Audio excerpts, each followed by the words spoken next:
As I was being escorted out of the glass-walled conference room of the software empire I had built from the ground up, flanked by two burly security guards, my son, Brandon, shouted after me. His voice wasn't filled with regret. It was dripping with annoyance. "Dad, please don't make a scene. Your era is over. It's not about code anymore. It's about vision. Go play golf. Go feed the ducks. Just leave the heavy lifting to the professionals." Standing next to him, tapping away on her tablet, was my daughter-in-law, Chloe. She didn't even look up as she let out a cold, condescending chuckle. "Brandon is right, Arthur," she said, her voice sugary sweet but poisonous. "You struggle to even pair your Bluetooth headphones. We can't expect you to understand the company's new AI integration architecture. Enjoy your retirement. We'll send you a fruit basket." 30 years. I had started this company in a damp garage, coding on a second-hand computer while my wife kept the coffee brewing. With the same hands that changed Brandon's diapers, I wrote the database architecture that now powered half the country's banking systems. And now, I was being declared a technological dinosaur by my own flesh and blood, thrown out of my own building like a petty criminal.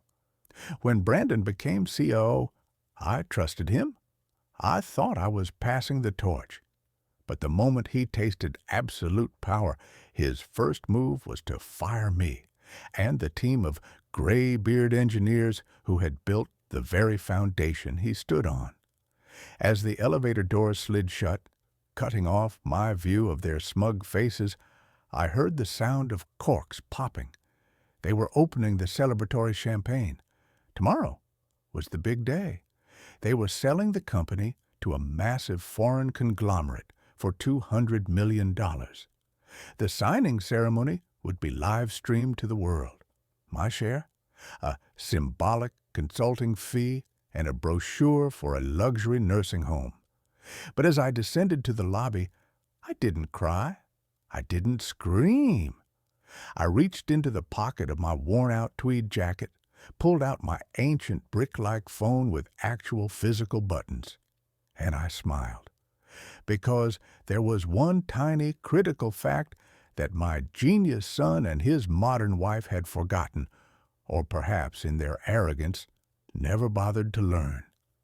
The billion-dollar system they were so proud of, the shiny AI interface they were selling, was entirely built on top of my Core Kernel from 1998. And that core, it only recognized its master's voice. "Hello, I'm Arthur, and I'm going to tell you how a father's silence can be louder and more devastating than a son's arrogance. If you're watching this, hit that like button, subscribe, and type justice in the comments. Because what I'm about to tell you isn't about technology, it's about honor." The next morning, the conference hall of the city's most expensive hotel was packed to the rafters. It was the sale of the decade. Journalists, investors, tech moguls, everyone was there. I wasn't on the guest list, of course, but I was there. I sat in the very last row, my flat cap pulled down low, clutching my old phone like a talisman. The stage lights were blinding. Brandon sprinted onto the stage wearing a three-piece Italian suit that cost more than my first car. "We have rewritten the future," he bellowed into his headset microphone. The investors applauded. Chloe, sitting in the front row, beamed with pride, looking like the queen of the world. "This system," Brandon continued, gesturing to the complex 3D graphics swirling on the massive screen behind him, "is a self-regulating, unstoppable force. It is the pinnacle of modern engineering. And today, we share this power with our new partners." The representative of the foreign conglomerate, a stern man named Mr. Sterling, walked onto the stage. The atmosphere was electric. The contracts were digitally prepared on a glass table. Brandon extended a sleek tablet to Mr. Sterling. "Just one digital signature, and the system is yours," he said, his smile so wide It looked painful.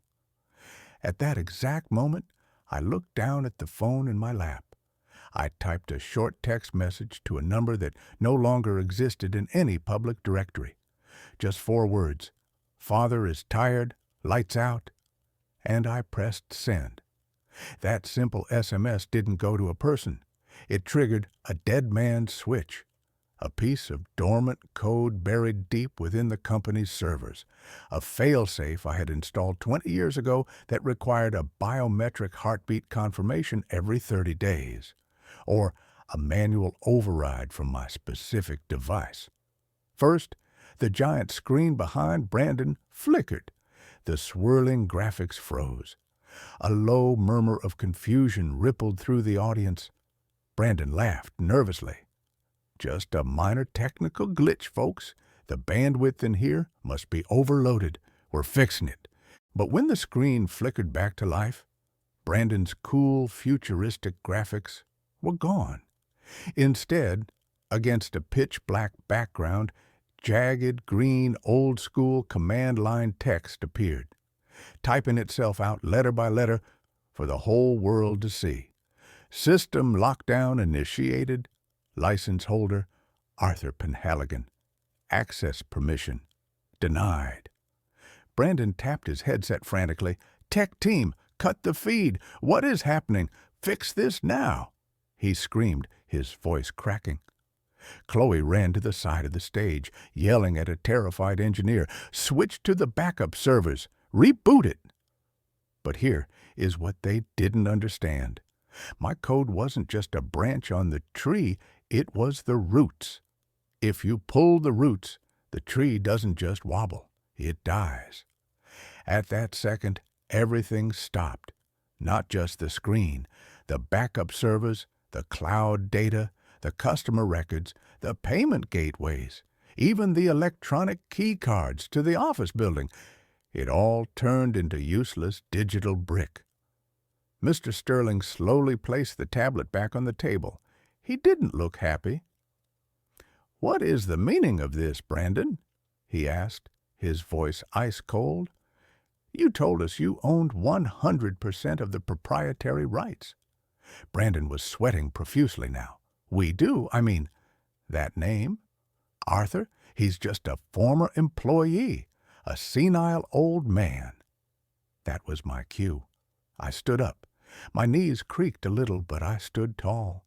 I walked down the center aisle, the rhythmic tap, tap, tap of my cane echoing in the silent room. A former employee? I called out. My voice was deep, resonant, and needed no microphone. Every head turned. Brandon looked like he had seen a ghost, his face drained of all color. Dad? How did you get in here? I walked all the way to the front, stopping right before the stage. I turned to Mr. Sterling. Sir, I said calmly, adjusting my glasses. The patent for the kernel architecture you are about to buy was registered in my name in 1998. It contains a specific clause. If the original creator is removed from the board of directors without his consent, he retains the right to unilaterally revoke the usage license. I reached into my jacket, pulled out the notarized patent document, yellowed with age, and slapped it onto the glass table. The company might belong to my son, I said, looking Brandon dead in the eye. But the brain, the soul, and the code that makes it worth anything, that belongs to me, and I do not grant permission for my property to be used by an administration that calls me a dinosaur. Brandon scrambled down from the stage, grabbing my arm. He looked desperate, like a drowning man. Dad, don't do this. You'll ruin us. The stock prices will crash to zero. The investors will sue. Just tell them it's a prank. Unlock the system. Please. Chloe rushed over, tears streaming down her face, tears of panic, not remorse. Arthur, Dad, please, we were just stressed. We love you. We made a mistake. We can fix this. I smiled. But it wasn't the smile of a father looking at his children. It was the smile of a master craftsman looking at a flawed creation he had to dismantle. "Did you love me when you had security drag me out by the arm yesterday?" I asked softly. "Or did the love only return when the system locked up?" Mr. Sterling picked up the patent document. He read it. He looked at the error screen. Then he looked at Brandon with pure disgust. "You tried to sell us something you didn't own," Sterling said. "That is fraud." He signaled to his legal team. "We are leaving, and our lawyers will be in touch regarding the breach of contract." As the room emptied in a chaotic flurry of whispers and phone calls, Brandon fell to his knees. "Dad, give me the code. Unlock it. I'm begging you. We will lose everything." I looked down at him. I pulled out my old, brick-like phone. "You called this phone dinosaur technology, remember?" I said, holding it up. "You were right. It's an old model. But it's reliable, it's loyal, and it doesn't betray the hand that holds it." There was a pitcher of water on the table for the speakers. I dropped the phone into the pitcher. It fizzed, sparked, and the screen went black as it sank to the bottom. "The encryption key was generated on that device," I said, "and there is no cloud backup." Brandon's scream of anguish echoed through the empty hall. Chloe collapsed into a chair, burying her face in her hands. "You'll have to rewrite the system from scratch, kids," I said, buttoning my coat.